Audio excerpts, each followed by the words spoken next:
আল্লাহ রসুল সাল্লাল্লাহু আলাইহি ওয়াসাল্লাম একজন দাস ছিল। দাসের নাম হলো সাওবান। দাসের নাম কি? সাওবান। হযরতে সাওবান রাদিয়াল্লাহু তাআলা আনহু বলেন, কুনতু কাইমান ইনদা রাসূলিল্লাহি সাল্লাল্লাহু আলাইহি ওয়াসাল্লাম, আমি একদিন নবীজি সাল্লাল্লাহু আলাইহি ওয়াসাল্লামের সম্মুখে দাঁড়ানো। এমত মুহূর্তে যা হিবরুম মিন আহবারিল ইয়াহুদি, ইহুদিদের পাদ্রীদের ভিতরে একজন পাদ্রী নবীজি সাল্লাল্লাহু আলাইহি ওয়াসাল্লামের কাছে আসলো। এসে বললেন, আসসালামু আলাইকা ইয়া মুহাম্মদ, হে মুহাম্মদ তোমার প্রতি শান্তি বর্ষিত হোক। সাওবান বলেন, যেই মাত্র এই ইহুদি পাদ্রী নবীজিকে সরাসরি ইয়া মুহাম্মদ বলে ডাক দিয়েছে, আমি খুব রাগ হলাম। ফাদাফাতুহু দাফাতান, সাথে সাথে আমি ওই পাদ্রীকে এমন জোরে ধাক্কা মারলাম, ধাক্কা মারার সাথে সাথেই পাদ্রী কানা ইউসরাউ মিনহা, জমিনের ভিতরে পড়ে গেল। না, নবীজিকে নাম ধরে ডাকছে। ফাকাল আল ইহুদি, ইহুদি বলল, লিমা তাদফাউনি, তুমি আমাকে কেন ধাক্কা মারলে? আমার অপরাধ কি? আমার দোষ কি? সাওবান রাদিয়াল্লাহু তাআলা আনহু বলেন, ফাকুলতু আলা তাকুল ইয়া রাসূলুল্লাহ, কেন তুমি কি বলতে পারো না ইয়া রাসূলুল্লাহ? তুমি কেন ইয়া মুহাম্মদ বললে? এবার ওই পাদ্রী বলতেছেন, ইন্নামা নাদউহু, যে আমি তো তাকে সেই নামেই ডেকেছি, আল্লাযী সাম্মানি বিহি আহলুহু, যেই নাম তার পরিবার তাকে নামকরণ করেছে। নবীজির নাম কি ছিলেন? মুহাম্মদ। সবাই সাল্লাল্লাহু আলাইহি ওয়াসাল্লাম পড়েন। নবীজির নাম ছিল মুহাম্মদ, তাই পাদ্রী এসে নবীজিকে ইয়া মুহাম্মদ বলে সালাম দিয়েছে। আমি তো তাকে সেই নামেই ডেকেছি যেই নামে তার পরিবার নামকরণ করেছে। নবীজি এবার সাওবানকে শান্ত করলেন, সাওবান তুমি একটু শান্ত হও। ইন্না ইসমি মুহাম্মদ, নবীজি বলেন আমার নাম মুহাম্মদ, আল্লাযী সাম্মানি বিহি আহলি, এই নামেই আমার পরিবার আমাকে নামকরণ করেছে। এবার সাওবান একটু শান্ত হলেন। সাওবান শান্ত হওয়ার পর এবার ইহুদি পাদ্রী বলতেছেন, জিতু আসআলুকা আন শাই, ওগো আল্লাহর নবী, আমি আপনার কাছে এসেছি কিছু বিষয় জিজ্ঞাসা করার জন্য আপনার কাছে এসেছি। নবীজি বললেন, আয়ানফাউকা ইন হাদ্দাসতুকা, তুমি যে আমাকে কিছু বিষয় জিজ্ঞাসা করার জন্য এসেছো, আমি যদি সেই বিষয়গুলো তোমাকে বলি তাহলে তোমার কি কোনো উপকার হবে? তুমি আমাকে প্রশ্ন করতে এসেছো কিছু বিষয় জানার জন্য, আমি যদি বলে দেই তাহলে তোমার কি কোনো উপকার হবে? এবার ইহুদি বলতেছেন, ইহুদি পাদ্রী বলতেছেন, আসমাউ উজনাইয়া, ওগো আল্লাহর রাসূল আপনি একটু বলেন, আমি নিজ কানে মনোযোগ সহকারে শুনব। নিজ কানে কি? মনোযোগ সহকারে শুনব। নবীজি বললেন, সাল, তাহলে তুমি প্রশ্ন করো।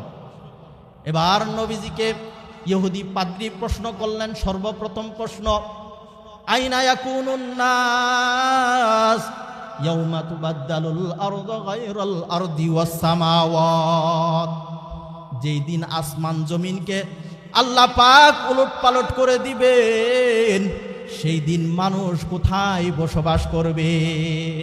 কোন দিন আসমান জমিনকে আল্লাহ উলটপালট করে দিবেন?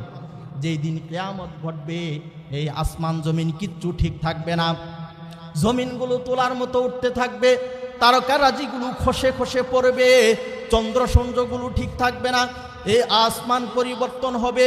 সেই দিনের কথা এই পাদ্রী জিজ্ঞাসা করতেছেন। পাদ্রীর জিজ্ঞাসা করার উদ্দেশ্য হলো, মুসলিমের বর্ণনায় এসেছে এই পাদ্রী সে ওই যে তাওরাত কিতাব অধ্যয়ন করেছে, তাওরাত কিতাবের ভিতরে পড়েছে যে এই প্রশ্নগুলোর উত্তর একমাত্র নবীরা ছাড়া কেউ দিতে পারে না, একমাত্র নবী ছাড়া কেউ দিতে পারবে না। সুতরাং আমি এই প্রশ্নগুলো করি, যদি উত্তর দিতে পারে তাহলে বুঝবো সে সত্য নবী। তাহলে প্রথম প্রশ্ন কি করলেন? আইনা ইয়াকুনুন নাস, ইয়াউমা তুবাদদালুল আরদু গায়রাল আরদ ওয়াস সামাওয়াত, যেই দিন আসমান জমিনকে আল্লাহ তাআলা উলট পালট করবেন, সেই দিন মানুষগুলো কোথায় বসবাস করবে, কোথায় থাকবে? নবীজি সাল্লাল্লাহু আলাইহি ওয়াসাল্লাম বললেন, হুম ফিজ যুলুমাতি দুনাল জিসর, সমস্ত মানুষ সেই দিন পুলসিরাতের পারে অন্ধকারের ভিতরে অপেক্ষা করতে থাকবে, পুলসিরাতের পারে থাকবে। প্রত্যেকের ভিতরে অনেক পেরেশানি চিন্তা থাকবে, হাই যদি আজকে আমার আমল নামা ভালো না হয়, তাহলে এই পুলসিরাতের উপর দিয়ে আমি কেমনে পার হব? পার হইতে গিয়া কিছু কিছু মানুষ যেই মাত্র পুলসিরাতের পোলের উপর পা বাড়াবে, সাথে সাথে পুলসিরাতের পোলের নিচেই হলো জাহান্নাম, সাথে সাথে কেটে টুকরো হয়ে জাহান্নামের ভিতরে পড়ে যাবে। পুলসিরাতের পথ পাড়ি দেওয়া ব্যতীত কেউ জান্নাত বা জাহান্নামে যেতে পারবে না। যদি পাড়ি দিতে পারে তাহলে জান্নাত, আর যদি পাড়ি না দিতে পারে তার জন্য অপেক্ষা করতেছে ভয়ঙ্কর জাহান্নাম। সেই দিন মানুষ পুলসিরাতের পোলের পারে থাকবে। এবার ইহুদি প্রশ্ন করলেন, ফামা তুহফাতুহুম ইয়াদখুলুনাল জান্নাহ, যখন মানুষ জান্নাতের ভিতরে প্রবেশ করবে তখন প্রত্যেক জান্নাতীর সর্বপ্রথম উপঢৌকন কি হবে, তাকে কি হাদিয়া দেওয়া হবে? নবীজি বললেন, যখন জান্নাতীরা সর্বপ্রথম জান্নাতের ভিতরে প্রবেশ করবে, জিয়াদাতু কাবিদিন নুন, আল্লাহ পাক রব্বুল আলামিন এক একজন জান্নাতীকে সর্বপ্রথম মাছের কলিজা ভুনা দিয়ে তাকে খাবার দিবে। সুবহানাল্লাহ, জিয়াদাতু কাবিদিন নুন। নবীজি বললেন যে সর্বপ্রথম মাছের কলিজা ভুনা দিয়ে একজন জান্নাতীকে সর্বপ্রথম নাস্তা দিবেন। সেই কলিজা ভুনা, মাছের কলিজা ভুনা আমাদের খাইতে মনে চাই কি চায় না? আরে দুনিয়ার মাছ না, এটা হলো জান্নাতের মাছ, জান্নাতের মাছ। ওই যে শুরুতেই নবীজির হাদিস বলেছি, মালা আইনুন রাআত ওয়ালা উযুনুন সামিআত, আল্লাহ তাআলা জান্নাতের ভিতরে এত নিয়ামত প্রস্তুত করে রেখে দিয়েছেন, দুনিয়ার চক্ষু কোনোদিন দেখে নাই, কোনো কান কোনোদিন শোনে নাই, এত নিয়ামত আল্লাহ তাআলা রেখে দিয়েছেন। সুতরাং উপমা স্বরূপ আপনাদেরকে একটু বলতে হয় তাই বলি, কিন্তু জান্নাতের মাছের কলিজা ভুনা কত মজার হবে এটা তো বর্ণনা দিয়ে শেষ করতে পারবো না। নবীজি বললেন জিয়াদাতু কাবিদিন নুন। এবার ইহুদি প্রশ্ন করতেছেন যে সর্বপ্রথম কাদেরকে জান্নাতে প্রবেশ করার অনুমতি দেওয়া হবে? সর্বপ্রথম কাদেরকে জান্নাতে প্রবেশের অনুমতি দেওয়া হবে? নবীজি বলতেছেন, হুম ফুকারাউল মুহাজিরিন, যে আমার উম্মতের ভিতরে ওই সমস্ত মানুষদেরকে সর্বপ্রথম জান্নাতে প্রবেশের অনুমতি দেওয়া হবে আমার উম্মতের ভিতরে যারা গরিব এবং মুহাজির। সুবহানাল্লাহ বলুন। আল্লাহ দরিদ্রদের মর্যাদার কথা নবীজির জবান দিয়ে বের করেছেন। সর্বপ্রথম দরিদ্র মুহাজিররা জান্নাতের ভিতরে প্রবেশ করবে। এরপর প্রশ্ন করলেন ইহুদি, ফামা গিযাউহুম, যে তাদের সর্বপ্রথম কি খাবার দেওয়া হবে? নবীজি বললেন তাওরুল জান্নাহ, যে জান্নাতের ভিতরে এমন কিছু গাবি আছে, গরু আছে, যেগুলো জান্নাতের ভিতরে বিচরণ করতেছে। ইউনহারু লাহুম তাওরুল জান্নাহ, এগুলোকে জবাই করিয়া জান্নাতীদের জন্য খাবার দেওয়া হবে। সুবহানাল্লাহ, সুবহানাল্লাহ, একটু জোরে বলতে পারেন না? এত নিয়ামতের কথা শুনি, এই জবান তো আল্লাহ তাআলা দিয়েছেন। কি বলেন? কে দিয়েছেন? আল্লাহ তাআলা দিয়েছেন। তো আল্লাহর বরত্ব, আল্লাহর গুণগান জবান দিয়ে বলবো, এতে আমাদের কৃপণতা কিসের?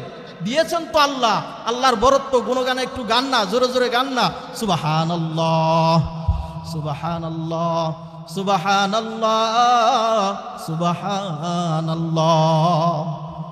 দুনিয়ার ভিতরে এখন বর্তমান সময়ে মানুষকে বোঝানো সহজ, দেশি গরু আর ফার্মের গরু, দুই গরুর গোশত কি মজায় একরকম হয়? কি বলেন হয়? অনেক পার্থক্য হইয়া যায়। কেন পার্থক্য হয়?